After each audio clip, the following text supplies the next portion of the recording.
الدرس الثالث الحروف المقطعة. ألف لام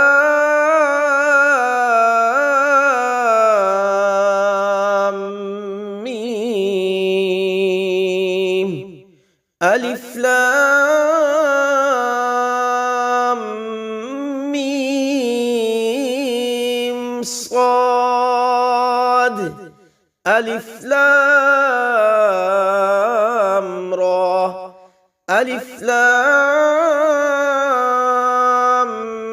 ميم را. كاف ها يا عين صاد. طه طاسين